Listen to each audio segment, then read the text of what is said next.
ఈ నెల 29న ధన త్రయోదశి, పైగా మంగళవారంతో కలిసి వచ్చింది. ధన త్రయోదశి మంగళవారంతో కలిసి రావడం వల్ల ఈ రోజుకు మరింత విశేషత పెరిగింది. మంగళ శుక్రవారాలు అంటే లక్ష్మీదేవికి ఎంతో ప్రీతికరం.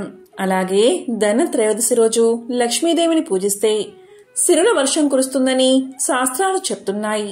ఇలాంటి అద్భుతమైన రోజు ఎవరైతే ఈ చెట్టు ఆకులను ఇంటికి తెచ్చుకుని పూజా గృహంలో లక్ష్మీదేవి పటం ముందు పెట్టి పూజిస్తే చాలు, మీరు బంగారాన్ని ఇంటికి తెచ్చుకున్నంత మహాపుణ్యం మీకు కలుగుతుంది. ధన త్రయోదశి రోజు బంగారం కొనాల్సిన పని లేదు, కానీ ఈ చెట్టు ఆకులను ఇంటికి తెచ్చుకుంటే చాలు, మీరు బంగారాన్ని ఇంటికి తెచ్చుకున్నట్లే. మీరు త్వరలో బంగారాన్ని కొనేంత ధనాన్ని సంపాదిస్తారు. మరి ఎంతో శక్తివంతమైన ధన త్రయోదశి రోజు ఏ చెట్టు ఆకులు ఇంటికి తెచ్చుకుంటే మన ఇంట్లో దరిద్రం తొలగిపోయి అష్ట ఐశ్వర్యాలు కలుగుతాయో ఇప్పుడు ఈ వీడియోలో తెలుసుకుందాం. ధన త్రయోదశి దీపావళికి 2 రోజుల ముందు హిందువులు జరుపుకునే పెద్ద పండుగ. ఆశ్వయుజ బహుళ త్రయోదశిని ధన త్రయోదశిగా జరుపుకుంటారు. ధన త్రయోదశిని ధన త్రేయాసని కూడా పిలుస్తారు. అసలు ధన త్రయోదశికి అంతటి ప్రాధాన్యత ఎందుకు వచ్చిందో ఇప్పుడు తెలుసుకుందాం. పూర్వం ఇదే రోజు దేవతలు రాక్షసులు అమృతం కోసం క్షీరసాగరాన్ని మదించినప్పుడు పాల సముద్రం నుంచి శ్రీ మహాలక్ష్మీదేవి ఉద్భవించింది. అదేవిధంగా అనంత సంపదలను ఇచ్చే కల్పవృక్షం దేవవైద్యుడైన ధన్వంతరి కూడా జన్మించారు. కాబట్టి ధన త్రయోదశి లక్ష్మీదేవి జన్మదినంగా, దేవవైద్యుడైన ధన్వంతరి జయంతిగా అందరూ భక్తి శ్రద్ధలతో జరుపుకుంటారు. శ్రీ మహావిష్ణువు యొక్క అంశావతారంగా అమృత కలశహస్తుడై సమస్త ప్రజలకు రోగ నివారణ ద్వారా ఆరోగ్యాన్ని ప్రసాదించడానికి ధన్వంతరి ఆవిర్భవించాడు.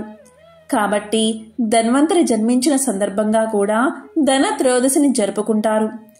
ధన త్రయోదశి ప్రాముఖ్యత ఇంకా చాలా ఉంది. కొన్ని పురాణాలలో వామనుడు త్రివిక్రమ అవతారాన్ని ధరించి బలి చక్రవర్తి వద్ద 3 అడుగుల నేలను దానంగా స్వీకరించి భూలోకం మొత్తాన్ని ఒక్క పాదంతో ఆక్రమించిన రోజుగా ధన త్రయోదశిని చెప్తారు. అంతేకాదు, లక్ష్మీదేవిని నరకాసురుడి చెర నుంచి విముక్తి చేసి శ్రీ మహావిష్ణువు ఆమెను ధనానికి అధిష్టాన దేవతగా ప్రకటించి ధనలక్ష్మి పేరిట ఐశ్వర్యానికి పట్టాభిషిక్తురాల్ని చేసింది కూడా ఈ రోజే. ధనానికి అధినాయకుడు ఉత్తర దిక్పాలకుడైన కుబేరుడు. అందుకే ఈ ధన త్రయోదశి రోజు శ్రీ మహాలక్ష్మితో పాటు కుబేరుణ్ణి కూడా ఆరాధిస్తారు. మనం ఎంత కష్టపడినా శ్రీ మహాలక్ష్మీదేవి అనుగ్రహం లేకపోతే అన్ని ఆటంకాలే ఎదురవుతాయి. అందుకే ధన త్రయోదశి రోజు సాయంత్రం ప్రదోష కాలంలో లక్ష్మీదేవిని వృషభ లగ్నాకాలంలో పూజ చేసి అమ్మవారి అనుగ్రహాన్ని పొందాలి. ఇలా ఈ సమయంలో పూజ చేయడం వల్ల ఆయురారోగ్యాలు అష్టైశ్వర్యాలు కలుగుతాయని అందరి నమ్మకం. కొన్ని ప్రాంతాల్లో ఈరోజు శ్రీ మహాలక్ష్మీదేవితో పాటు ధన్వంతరికి కూడా పూజ చేస్తారు. అదేవిధంగా కుబేరుణ్ణి కూడా పూజిస్తారు. ధన త్రయోదశి రోజు చీకటి పడ్డాక గోధుమ పిండితో చేసిన దీపాలను ఇంటి ప్రధాన ద్వారం దగ్గర వెలిగించాలి. సాయంత్రం పూట ముందుగా గోధుమ పిండిలో ఒక గవ్వ, ఒక రాగి నాణాన్ని ఉంచి దీపం తయారు చేసుకుని ఇంటి ప్రధాన ద్వారం దగ్గర దీపాలను వెలిగించాలి. ధన త్రయోదశి మరుసటి రోజు ఉదయం ఆ రాగి నాణాన్ని గవ్వను దీపం నుండి వెలికితీసి బీరువాలో లేదా ధనాన్ని నిల్వ ఉంచే ప్రదేశంలో దాచుకోవాలి.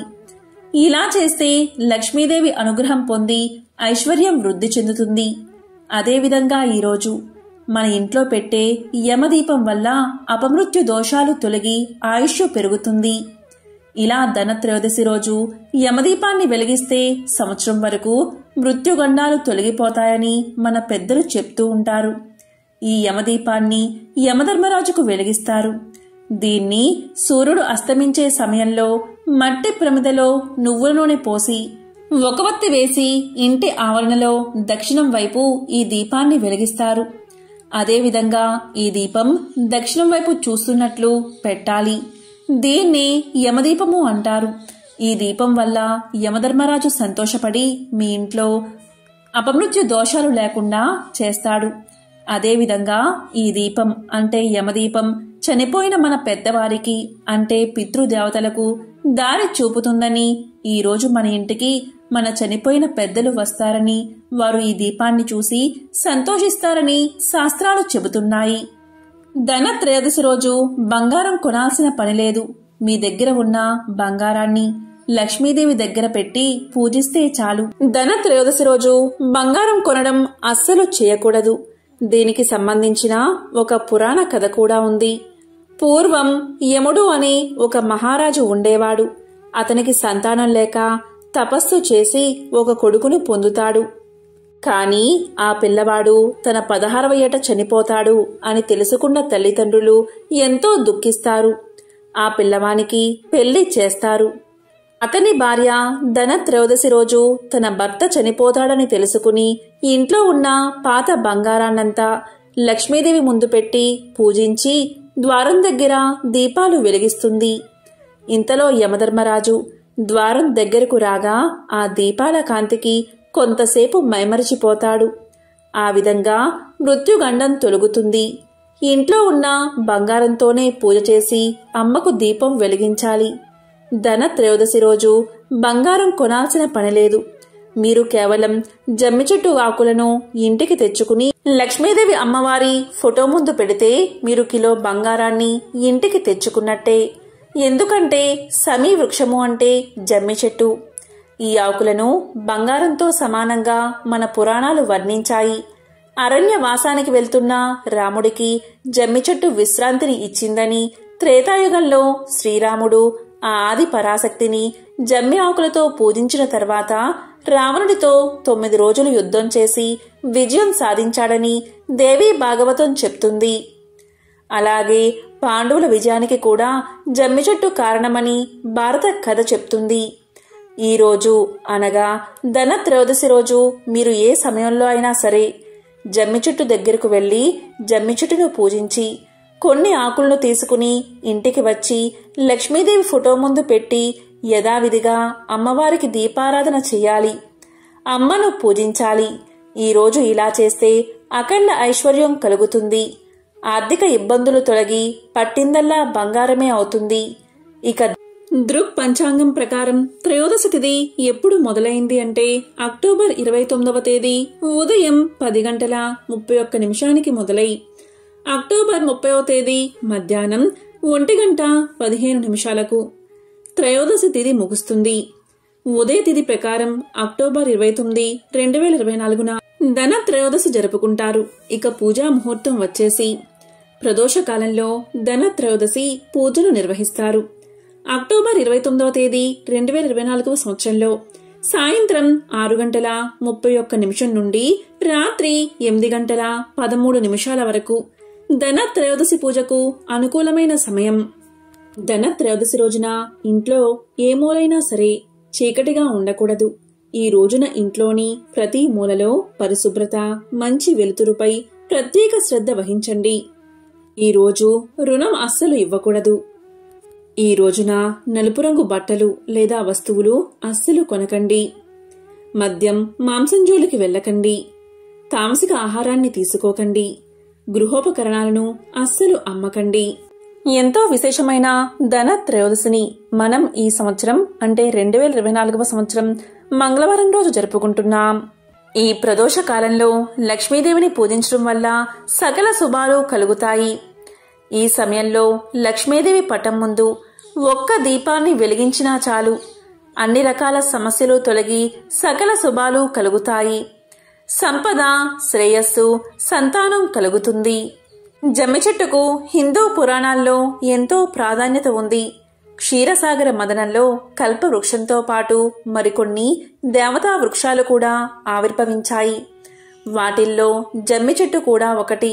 దీన్ని సంస్కృతంలో సమీ వృక్షం అంటారు. పూర్వం యజ్ఞాలు, యాగాలు చేసేటప్పుడు ముందుగా జమ్మి చెట్టు కర్రలతో నిప్పు పుట్టించేవారు. రామాయణ భారతాల్లో జమ్మికి విశిష్ట స్థానముంది. రావణుడితో యుద్ధానికి వెళ్లేటప్పుడు రాముడు జమ్మి ఆకులతో ఆది పరాశక్తిని పూజించినట్లు పండితులు చెబుతున్నారు.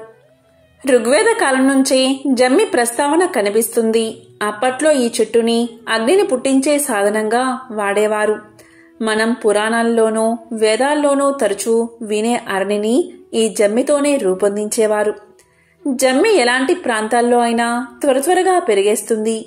నీటి లభ్యత పెద్దగా లేకున్నా కూడా సుదీర్ఘకాలం బతికేస్తుంది. దీని కొమ్మలు, ఆకులు పశువులకు మేతగా ఉపయోగపడతాయి. దీని వేళ్లు భూసారాన్ని పట్టి ఉంచుతాయి. ఈ చెట్టులోని ప్రతి భాగాన్ని నాటు వైద్యంలో ఔషధాలుగా వాడతారు. ఈ చెట్టు నుంచి వచ్చే గాలిని పీల్చినా, దీని చుట్టూ ప్రదక్షిణలు చేసినా ఆరోగ్యం సమకూరుతుందని పెద్దల నమ్మకం. అందుకే వినాయక చవితి నాడు పూజించే ఏక విసంతి పత్రాలలో సమీ పత్రాన్ని కూడా చేర్చారు. ఈ ధన త్రయోదశి రోజు జమ్మి ఆకులను తుంచుకుని వాటిని బంగారంలా భద్రంగా ఇళ్లకు తీసుకెళ్తారు. ఆ ఆకులను తమ పెద్దల చేతిలో ఉంచి వారి ఆశీర్వాదాన్ని తీసుకుంటారు. జమ్మి ఆకులకు ఉన్న ఆధ్యాత్మిక ప్రాధాన్యత రీత్యా అవి బంగారంతో సమానమనడంలో ఏమాత్రం సందేహం లేదు. కుబేరుడు ఒకనాడు రఘు మహారాజుకి భయపడి జమ్మి చెట్టున్న తావున బంగారాన్ని కురిపించాడని కథ ప్రచారంలో ఉంది. అలాంటి జమ్మి ఆకులను శుభంగా భావించి జమ్మి కొట్టేందుకు రాలేకపోయినా పెద్దల చేతిలో ఉంచుతారు. జమ్మిని పూజించడం అంటే జీవితంలో సకల విజయాలను సాధించాలని కోరుకోవడమే. కాబట్టి ఎంతో పవిత్రమైన విశేషమైన ధన త్రయోదశి రోజు మీరు బంగారం కొనాల్సిన పనిలేదు. జమ్మి చెట్టు ఆకులను తెచ్చుకుని ఇంట్లో లక్ష్మీదేవి పటం ముందు పెట్టి లక్ష్మీదేవిని పూజిస్తే చాలు. ఆ అమ్మవారి సంపూర్ణ అనుగ్రహం మీకు కలుగుతుంది. అష్ట ఐశ్వర్యాలు, భోగ భాగ్యాలు కలుగుతాయి. లక్ష్మీదేవిని ధన త్రయోదశి రోజు ముఖ్యంగా ప్రదోష కాలంలో పూజిస్తే చాలు. ఆ లక్ష్మీదేవితో పాటు సకల దేవతల అనుగ్రహం మీకు లభిస్తుంది. ఓం శ్రీ మహాలక్ష్మియే నమః. ఓం శ్రీ మాత్రే నమః.